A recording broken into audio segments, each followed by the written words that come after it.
So, Mima, please mute yourself. Yeah. Good evening, everyone. On behalf of the team Calcutta Comparatists 1919, I take this privilege to warmly welcome you to the 50th lecture of this lecture series. Calcutta Comparatists 1919 is an independent forum for research scholars of humanities and social sciences. It carries the legacy of academic study of Indian languages and literatures envisioned by Ashutosh Mukherjee and introduced in 1919 at the University of Calcutta. It is a platform for sharing research interests and ideas. We are organizing online lectures on various interdisciplinary topics to be delivered by academicians and distinguished research scholars. Your remarkable skills will be a great addition to our team. Thank you so much for joining us today. Now, I would request Samima Parvin to introduce our speaker. Samima, over to you.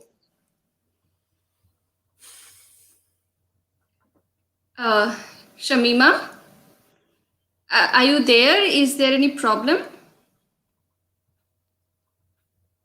Uh, I think there is some network issue from Samima's point.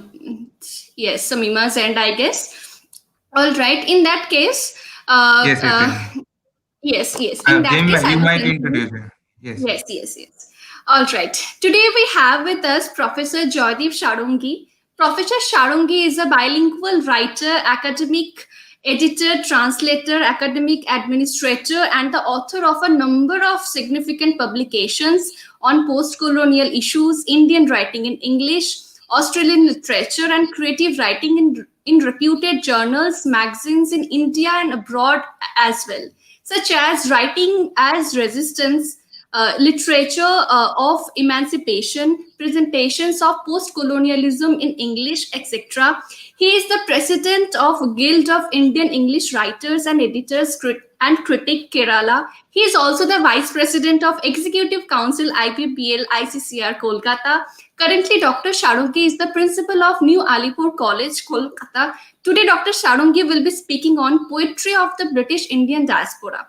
We are honored to have you on our forum, sir. Thank you for joining us. Now, this virtual stage is yours. You may begin your lecture. Thank you so much. And thank you to the great forum, which has its great golden legacy. I pay my tribute and honor to this legacy who were the speakers in the first so many years and who will be the speakers in future. I'm a privileged person this evening. In this evening, I'm going to unfold one very important area in today's research in Indian writing in English. I will say Indian writing in English, also in global English writing, in the context of the diaspora, because we all know that if the 18th and 19th century were the centuries of the British, 20th century was the century of the Americans, and 21st century, and of course, the big legacy started little earlier, and it's of course the Asian century.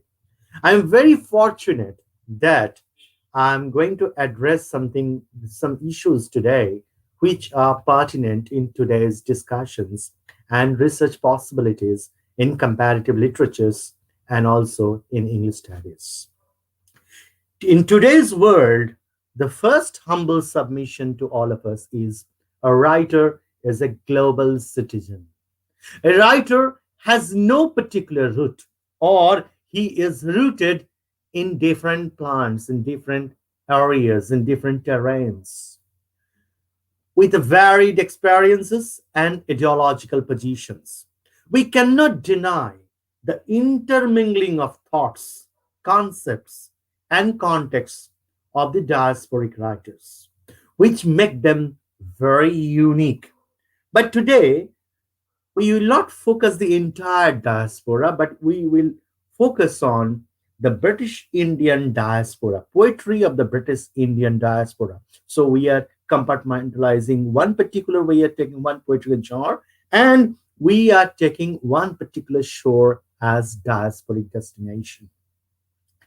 As we embrace the concept of a global village these days, diasporic literature is a confirmation of our natural confluence of ideas.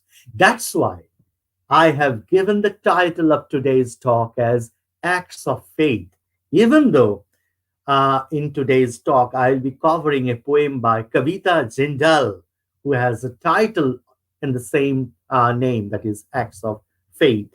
The creative and resourceful use of English language, which is very primary tool for the Indian writers negotiating in different continents these days. In the heads of Indian English novelists in 70s and 80s, it shows tremendous vitality and growth and possibilities in international scenario. According to Nabonita Devsen, a famous Bengali poet and literary critic, every language is like a snail. It carries its social and cultural history on its back. So no language is divorced from social history or cultural history of the land. Why I'm talking about this? Because the person who belongs to a diaspora is actually carrying this language, carrying this cultural link. Language is not just a linguistic phenomenon, distance from life and society. It is not a monolithic object. It has a shared tool, a human phenomenon, which is as complex as human relationships in society. Now, the Indian poetry in English, which arrived in the UK with the pioneers like Rabindranath Tagore or Thakur, mainly through translations, and Sarojini Naidu, very early stage. The initial poets of the British Indian diaspora were first generation immigrants. Their poetry, a bridge across nations, culture, and language. It is difficult to trace the origin of Indian diasporic poetry in the UK in an orderly sense. Having met the poet and author Reginald Massey at a reading house in Lord's in June a few years ago, the British Indian editor of this anthology has conjured that Massey, who was mentored by T.S. Eliot, must be one of the earliest diasporic poets. But, of course, like the fuzzy beginning of Indian English poetry, it leaves different possibilities open. Another early diasporic poet is Ketoki Kushari Daishan, we all know, as also a translator from Bengali. Two of the early collections of the diaspora published in the UK by British presses are Daishan's poetry pamphlet, Hibiscus in the North, that is very important book, Midday Publications, Old Fire Stations Art Centre, Oxford in 1979. So the history is not too early, but in 70s, we are looking back here. Debjani Chatterjee's I Was That Woman, which was also published by Hippopotamus Press, that is Somerset in 1989. These are the early markers of very important, or you call it seminal contributions to this particular trend, that is British Indian diaspora who used to write of poetry of a different category, and of course, which contributed a lot to the development of diaspora in the later stage. Acclaimed contemporary poets who have brought this genre into the prominence are Debjani Chatterjee, once again a Bengali, Bashabi Fraser, of course, from Bengali, who also taught for a few days in Gokhale Memorial School and then left for Scotland, Shanta Acharya from Odisha born and then now settled in London. Acharya's Numbering Our Days Illusions was published in 1995 by Rockingham Press. And immediately the book was reviewed really enormously and with a great degree of acceptance in the British magazines and journals and beyond. Since then, there have been a number of poetry collections by diasporic poets published by mainstream presses. Prominent among these poets are Daljit Nagra, Muna Arshi, Siddharth Bose.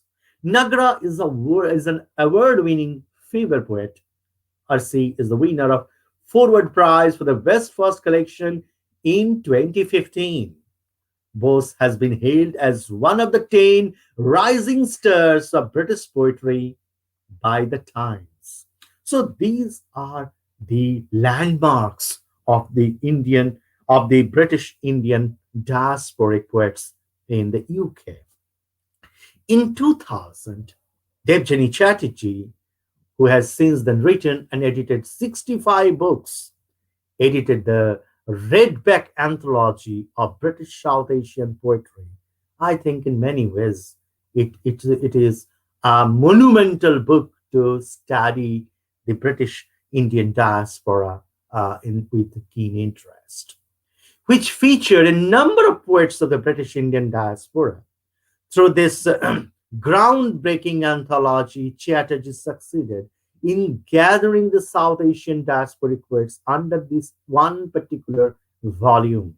She was also instrumental in the formation of an informal group of diasporic poets, including the British Indian editor of this anthology, who have been all working closely to promote diasporic writing in the UK.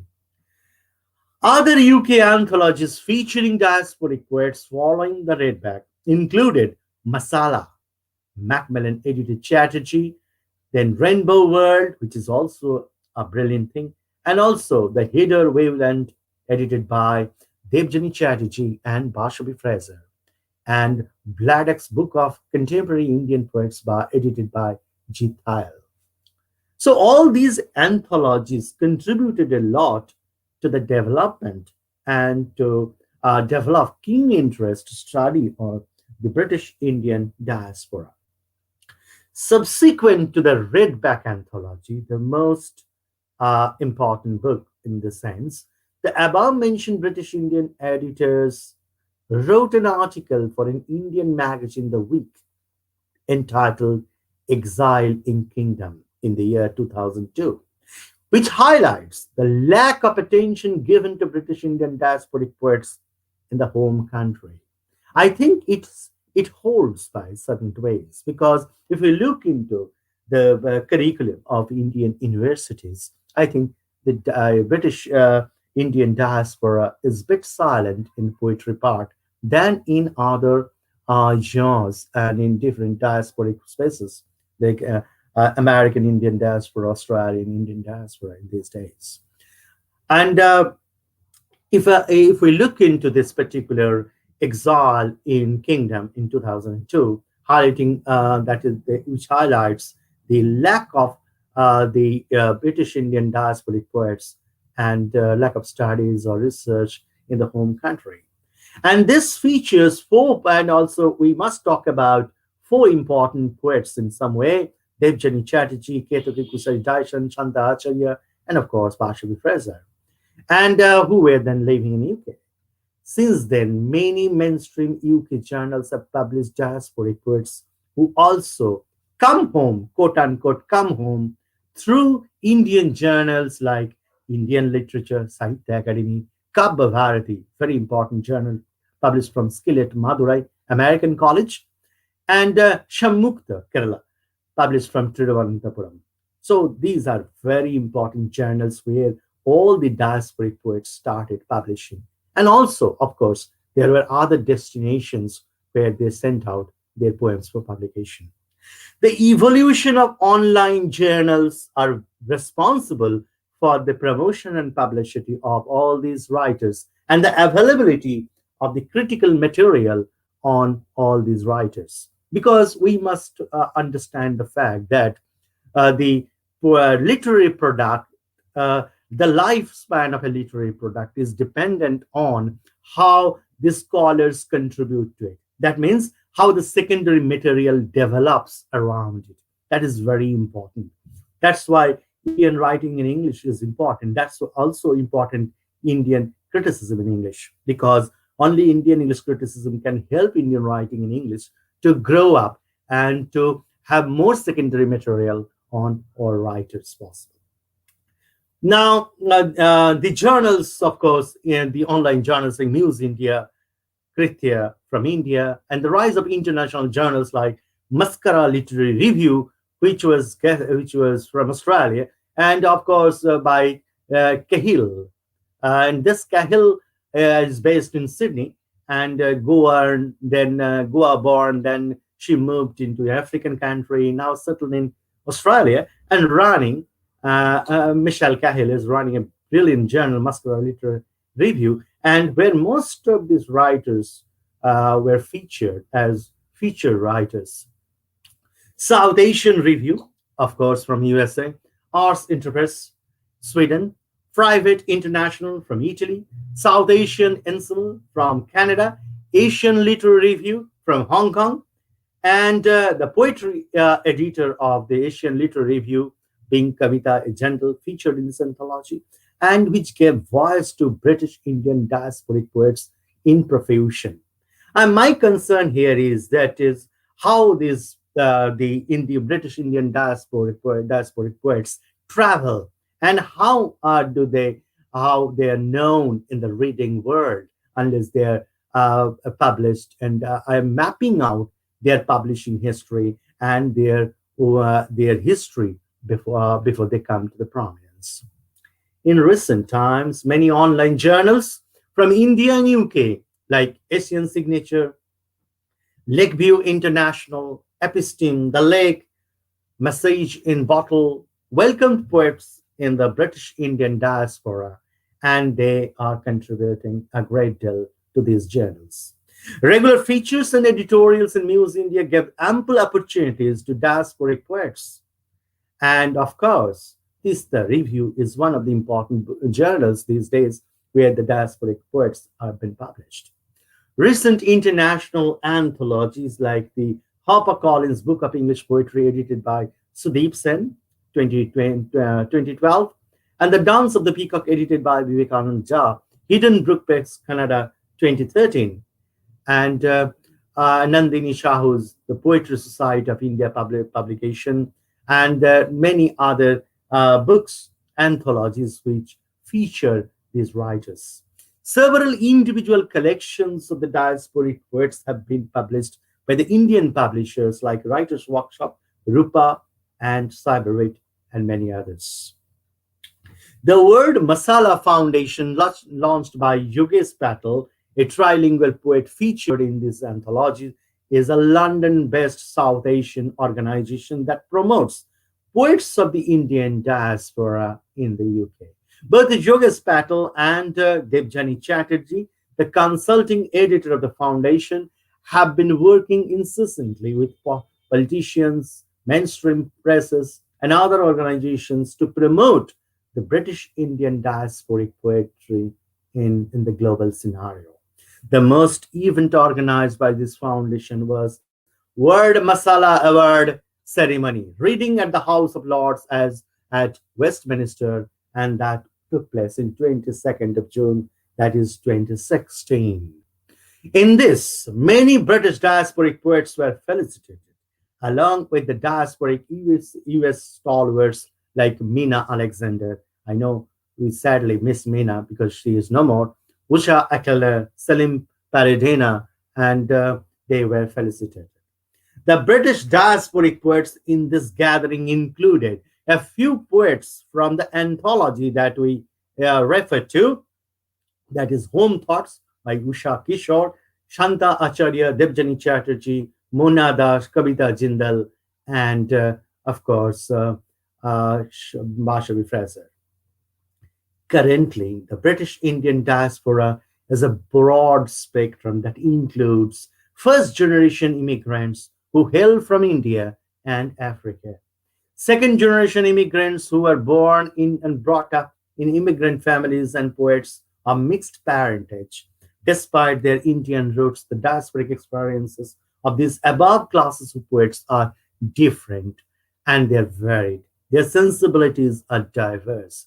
The first generation poets write about their new experiences in a foreign land, which has eventually become their home. The second generation poets write about their differences at the host society and their experiences of growing up in the UK as a British Indian, while the mixed race poets balance both the inherent cultures in their works.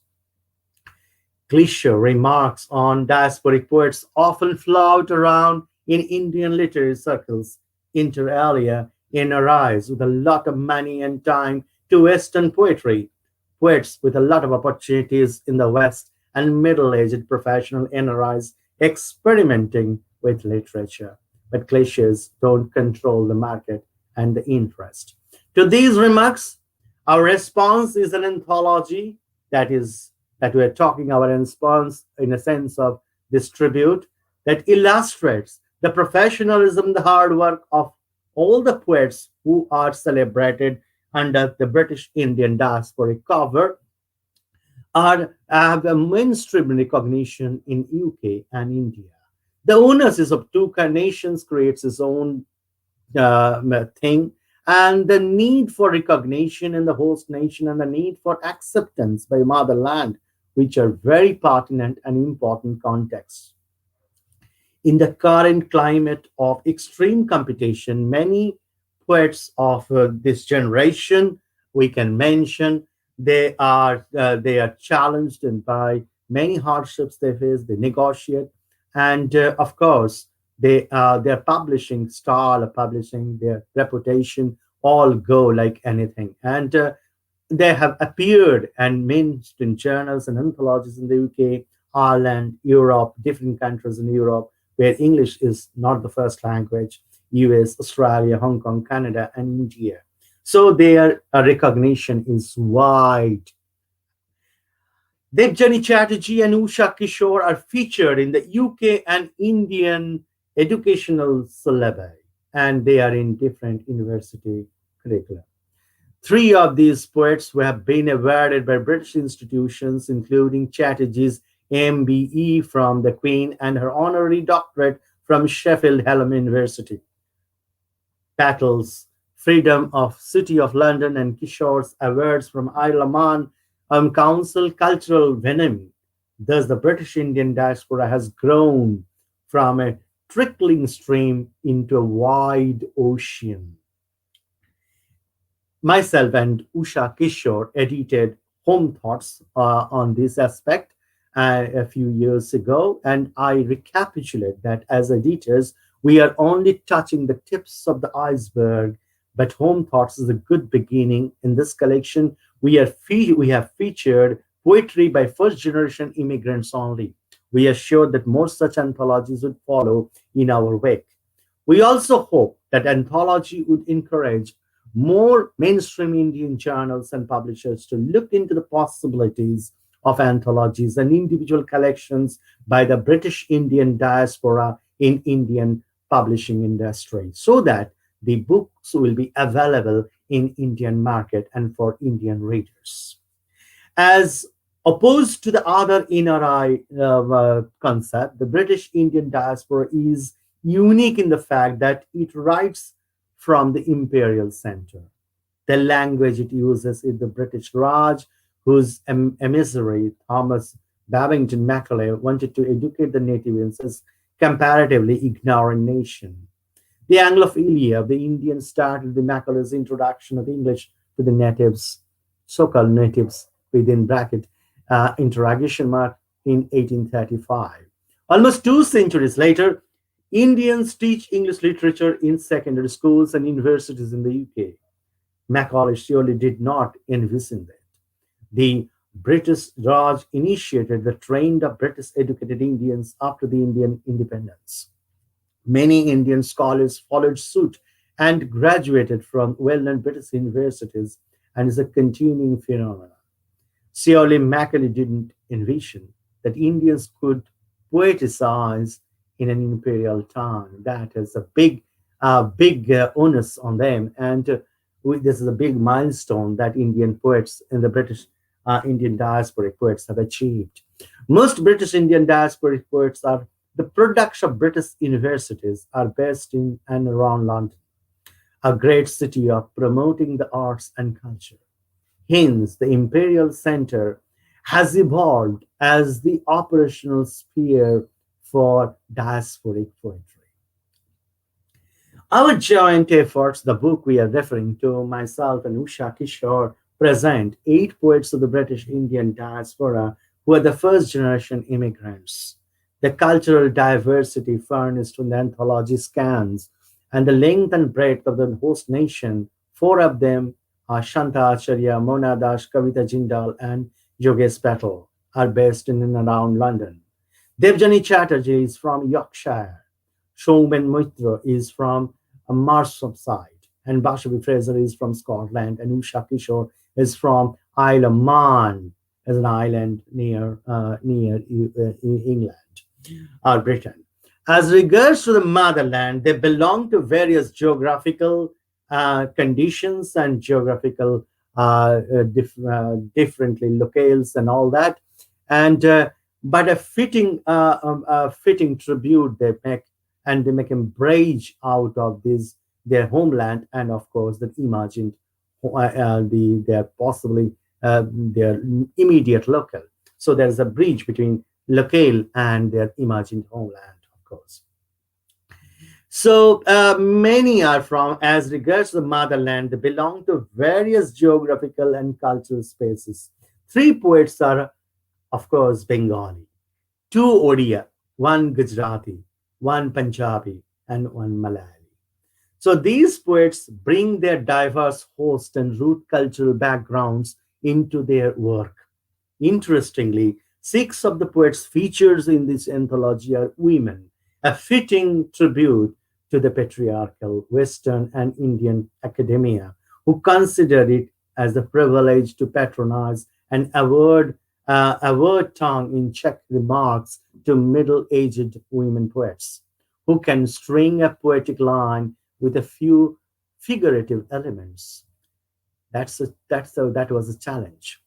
These are not schizophrenic people that wrote, but they met their visions failed by the writings. These are not schizophrenic voices of exile and existential crisis. These are the voices of hybridity. These are the voices of their emphatic presence in both the cultures. These are the women asserting their negotiations, their identities as post-colonial diasporic feminists, women who have struggled to make a career in the West, under double jeopardy of race and gender, women who write because poetry defines their very existence, women who successfully manage poetry with their hectic lifestyle, the 2 male poets who are professionals, retired doctor of medicine, and another is accountant and optician. Both of them editors and publishers who promote the Indian diaspora and strive to bring Indian diasporic poetry out of the peripheries into the British mainstream. In 1990s, Showman Mitro actually edited a bilingual journal called Nobo Digonto, New Horizon, bringing many diasporic poets, including the British Indian editor and this of this anthology, Usha Kishore, to a wider audience. Yogesh Patel edits an ongoing e-giant and has edited various anthologies featuring diaspora, conjointly running his Word Masala Foundation, which is a key foundation in recognition of the British Indian diasporic writers over there. The book we jointly edited, that a part of the discussion is that is a home thoughts, and where there are poems which come and negotiate with their imperial language, and there are so many poets that describe or they talk about the post-colonial concerns of home and exile in different language. Let me quote a few lines from Usha Kishore's address of the thematic concern of the imperial language. Quote, I do not have a language to claim as my own, only a parental pledgement and the power of a distant empire to dye me in the colors of invading eloquence. There's another example which talks about displacement and belonging. As we are all, many of us are familiar with the diasporic concepts of exile, and of course, where displacement and belonging are two very important key things that we discussed. The place I live in has a name, no geography, no law. The contours touch several boundaries suspended over oceans. Monadash Diaspora. And Kavita A. Jindal's The Path Between. Where the river bends, I have made my home. Where the river bends, I have made my home. From the bridge clad in green and gold to Burns Bridge that flows. Immigrant space is explored in a variety of ways, through nostalgia, belonging, assimilation, and marginalization.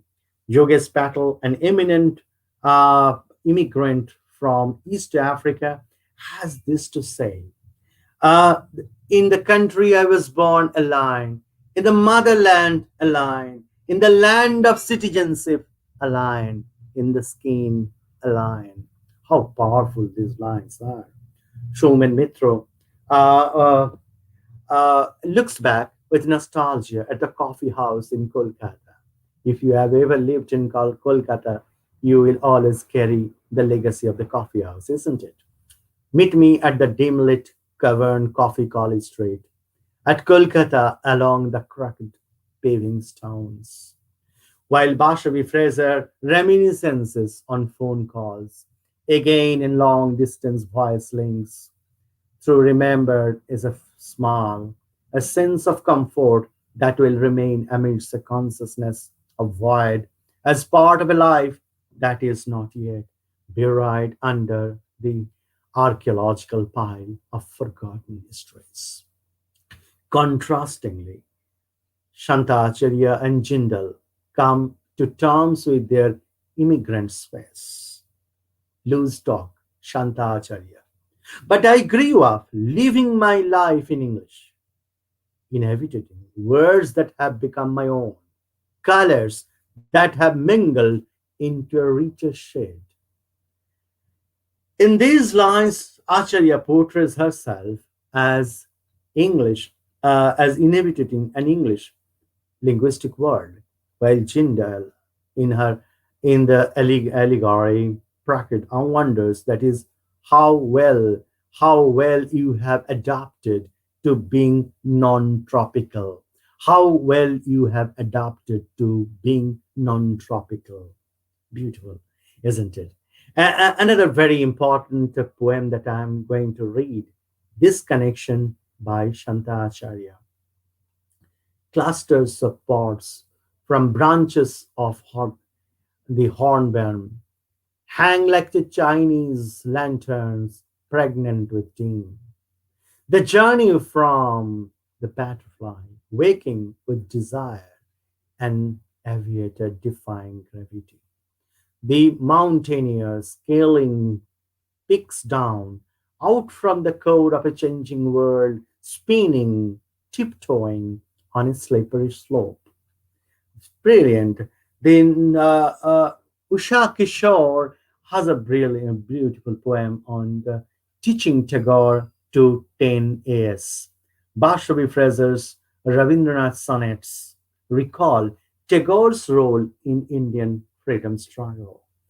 Now, but of a nation that has bookened, but the modern consciousness of your family's urge to capitulate India into recognition, thou wounded.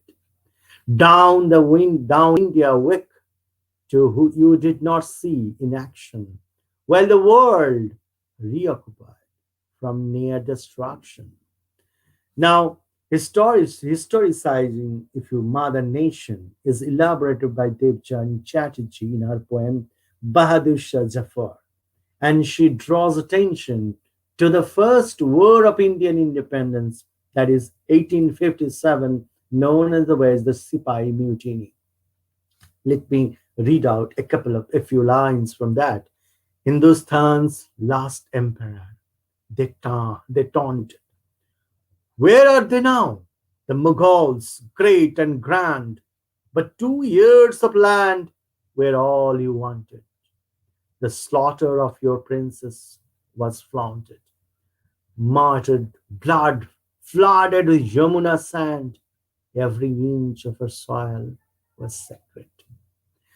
Feminism features in many of the poems dealing with diaspora, especially the goddess in India, embodied as Bharat Mata, a nation of country, a nation being conceptualized as a woman.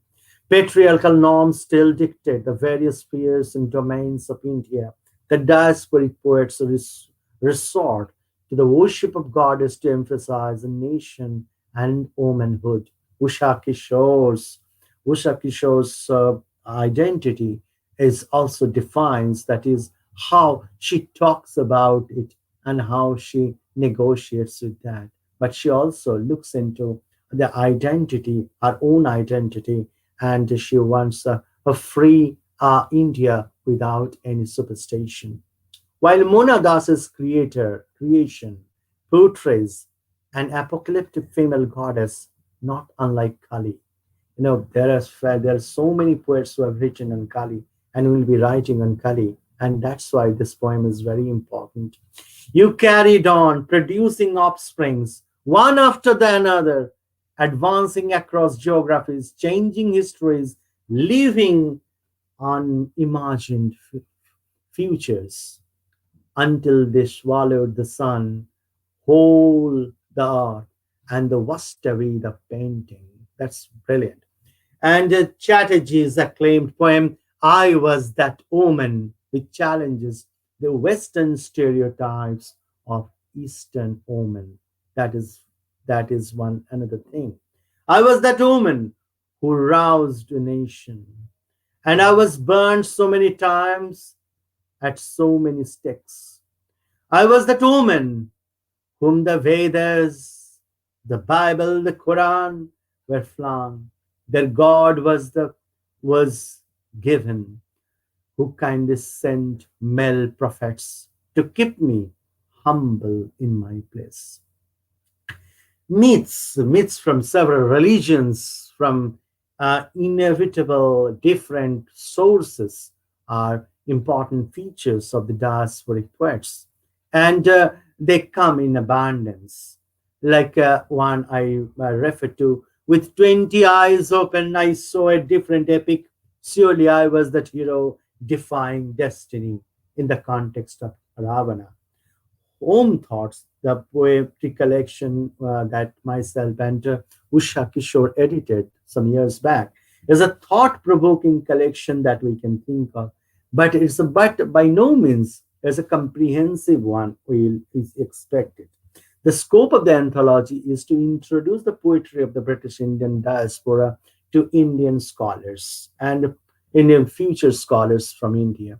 We also hope that the anthology would engage British publishers. There's a growing demand for academic research on contemporary British Indian diaspora. Now, this particular anthology it talks about home. Home is a very important term for the diaspora. The nation is often fluid, the concept of nation, and transient, where boundaries are blurred and the poets cross boundaries, attempting to create a post-colonial dialogue. That is. Now, let me talk a few lines on Bashby Fraser's epic poem, The Ganges and the Tay. I was very fortunate when this poem was transcribed on a dance drama and which was staged in ICC a few years back.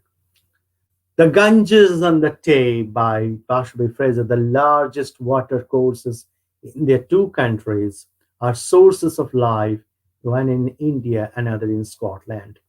Life, conflict, the industrial and the historical changes. The Ganga and the Tai is an epic poem in which the river Ganges and the river Tai relate the historical importance of the ties between India and Scotland and their contemporary relevance as a natural symbol of continuity and peace. The poem is illustrated with beautiful photographs of both these two great rivers, which explored their shared but unique personalities through their histories, geographies, mythologies, and environments. This is an epic poem in a sort of 2050 lines, 2050 lines, and illustrations are mainly photographs are taken by Kenny Murno and Bashabi Fraser. There's another collection of Bashabi Fraser that we must know is The Hummingbird, which was published in 2017 by Indigo Dreams Publishing, Devon. The Hummingbird is about twin cities of Kolkata and Edinburgh, because that cities Bashabi Fraser know in details. Written with great warmth and charm, there's a distinctive voice, a pleasing narrative flow in a sequence of poems, both engaging and, of course, alluring. It's very tempting. We attempted to read more because in this particular collection, she explores the twin identities, Indian tropical abandon and Scotland's temperate caution.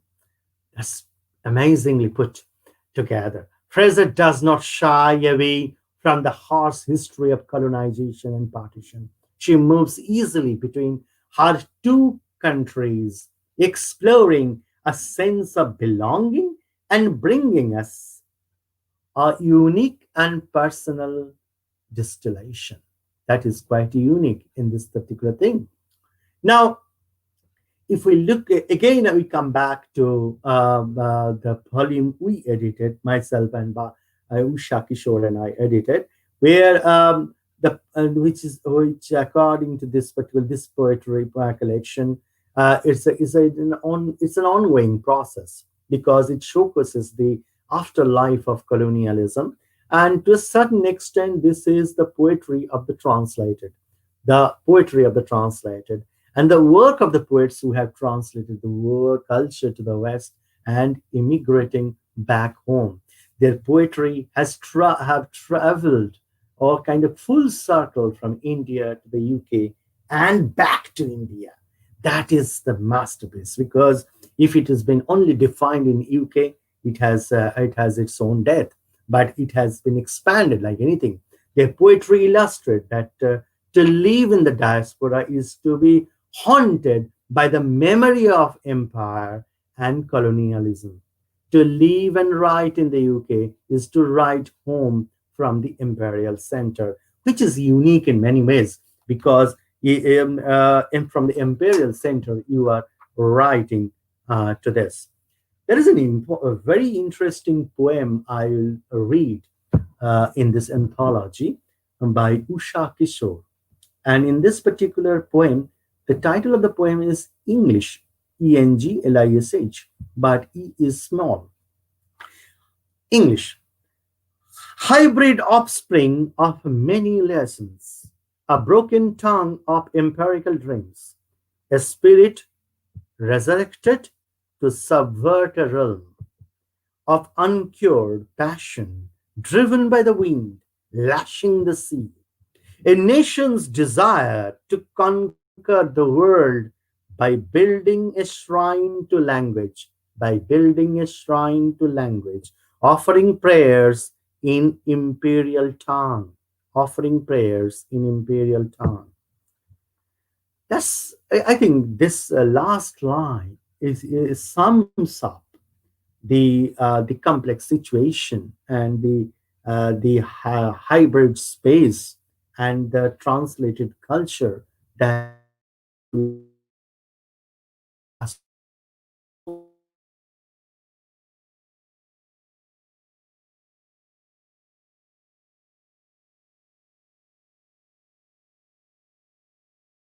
to the immediate culture and tradition, and also responsibility to their homeland. That's why If you can see, this is the book myself and, of course, Usha Kishore from Isle of Man, UK, we jointly edited. And it has a big introduction where we try to encapsulate the history of the process, the history of British Indian diaspora, and what are the key features to look in. And we have covered as many poets as possible in this anthology. Now, another very important feature about this thing is that when we talk about new dimensions of research, we shall be exploring, and we shall be exploring the new, and which are not being taken into account in the academic world so much. If we just look back and see that how these diasporic poets are neglected, because all of them are well equipped with so many collections, and they are very well known in the UK, but in Indian universities, how many scholars have produced PhDs and MPhils on this? Because this is an important area. But when it comes to us and we talk about taking up a research project, we generally go for novel and or non-fictional prose, but takers for poetry are few. But poets are soul makers, and poetry is close to the art, and poetry is close to heart. And I hope there will be a lot of takers on the British Indian diasporic poets who are negotiating on different grounds, and they have been recognized very well in the UK and, of course, in beyond. So I think my today's talk was mostly concentrated on focusing on the poetry of the British Indian diaspora, its history, and how time flew with the acts of faith. And the acts of faith is acts of commitment. I am committed to the root, and I am committed where my feet are. That's a very important sense of belonging. I belong to both, and I'm translating one culture to another culture and to the culture of the big world. That's fascinating. And thank you so much, because I tried to cover this, and I'll be happy to answer your queries and questions related to it. Thank you.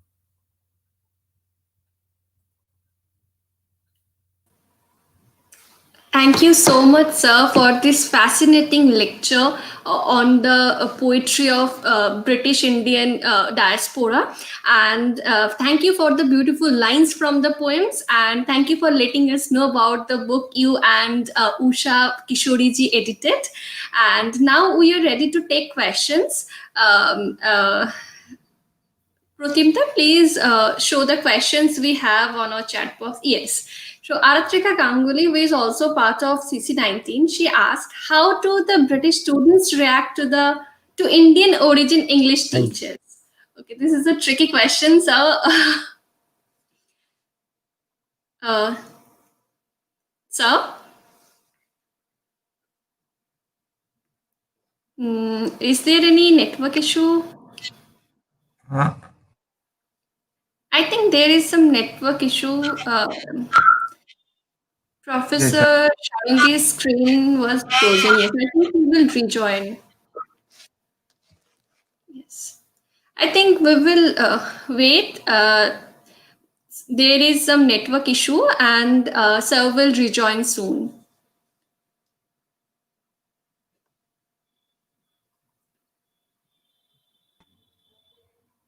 Uh, I think we can contact him once. yes. So lost his connection.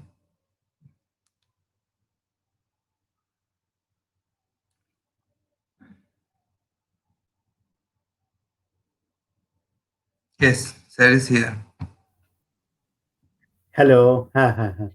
So I couldn't Hello. hear. I couldn't. Yes, sir. I will repeat the question again. Yeah.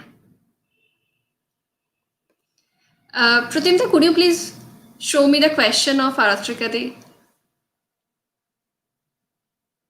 Yes. So the question is, how do the British students react to Indian origin English teachers? Sir, can you hear me? I know Usha Kishore is an English teacher. Usha Kishore is a, yeah, I can hear you. I can hear you. Yeah, I Okay, can sir. hear you. But I think there is no a teacher is from India because Usha Kishore is a school teacher and her poems are included in different. Uh, sir, you are not audible. I think there is some network issue again. And the other.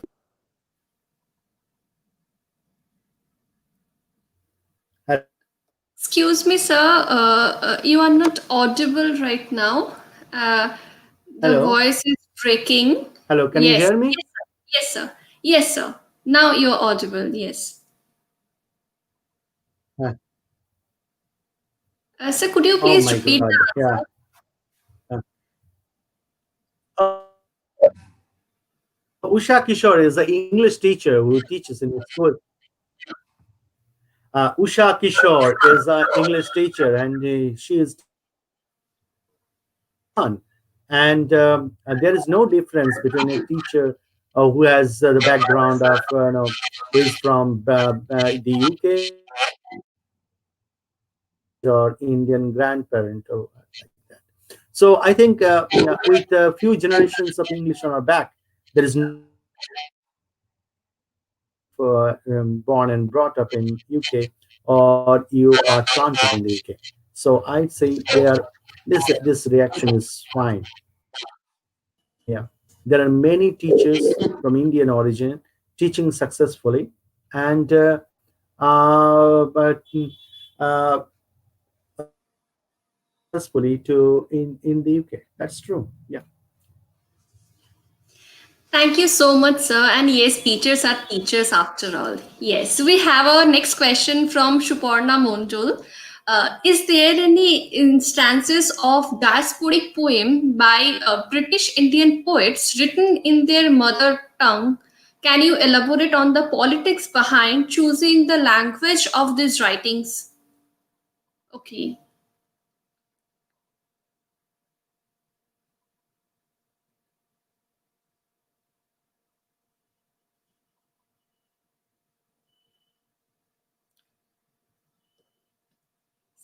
Excuse me, sir. You are not audible.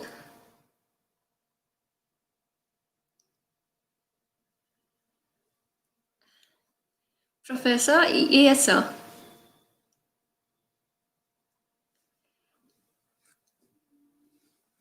Sir, I cannot hear your voice.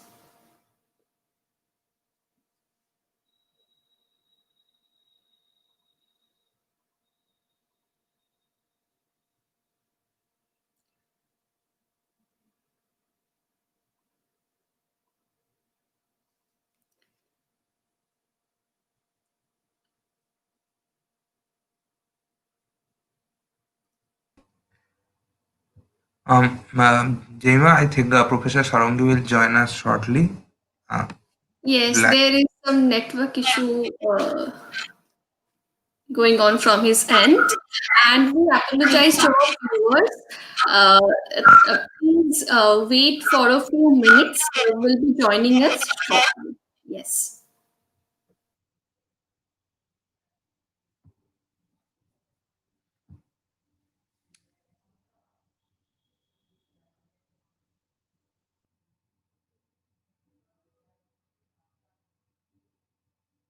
yes, sir is here.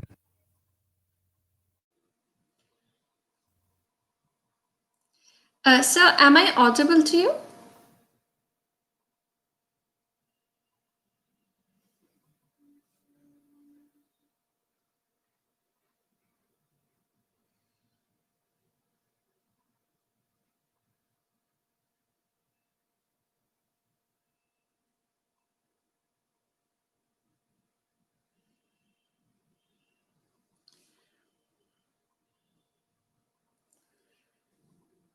All right. We are facing some major network issue. So I request our viewers to please wait for some more time. Sir will be joining us shortly.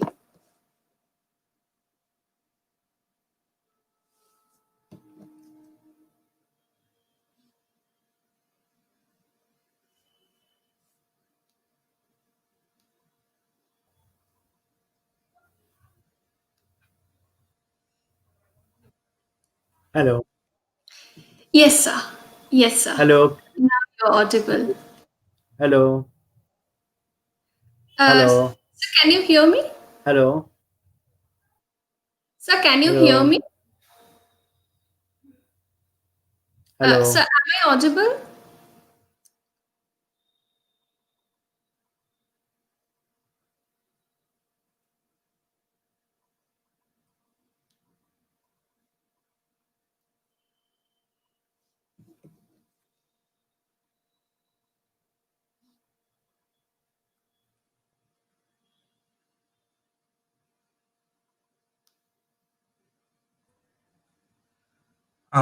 Jemima, Yes. Uh, sir, if sir just you turn off your camera, I think the network will be better. I mean, yes, maybe. sir sent a message that sir is unable to join in private. Yeah, yeah, yeah. He's facing some major network issue. Okay.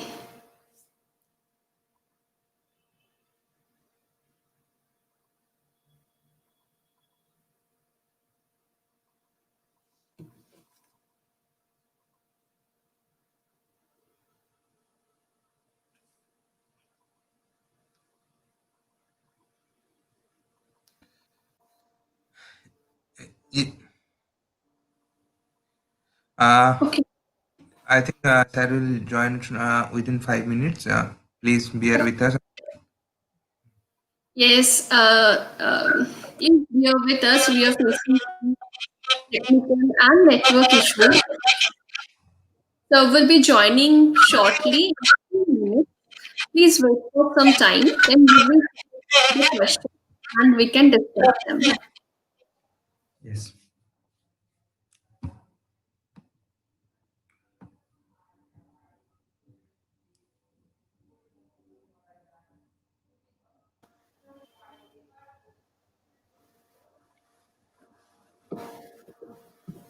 Yes, sir is here.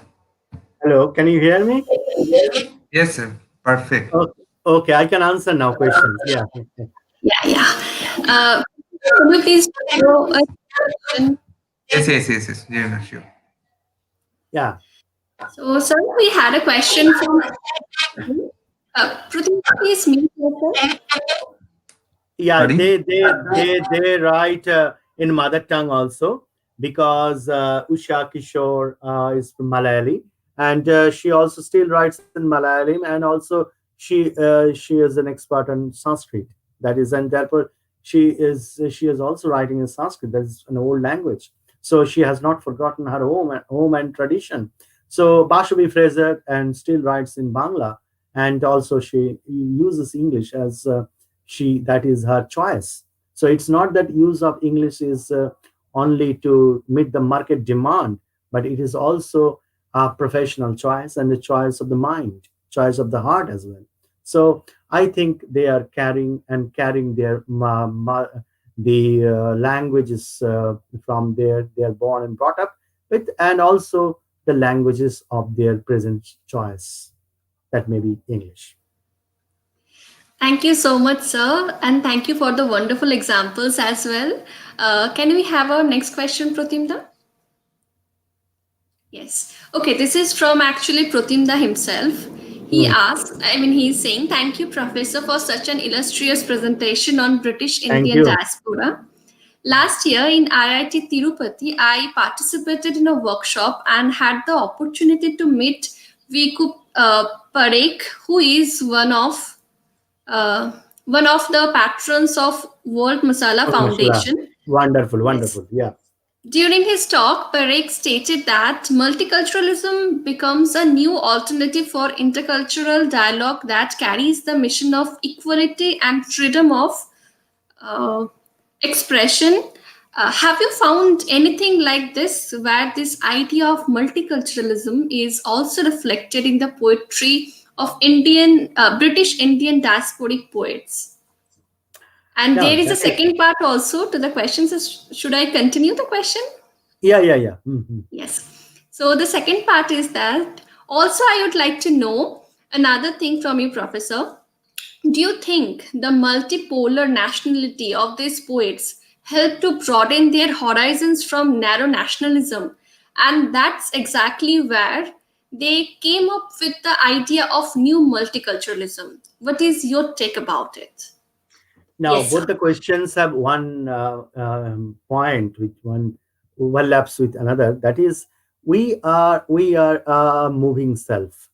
That is, when we move, we carry the marks of different places.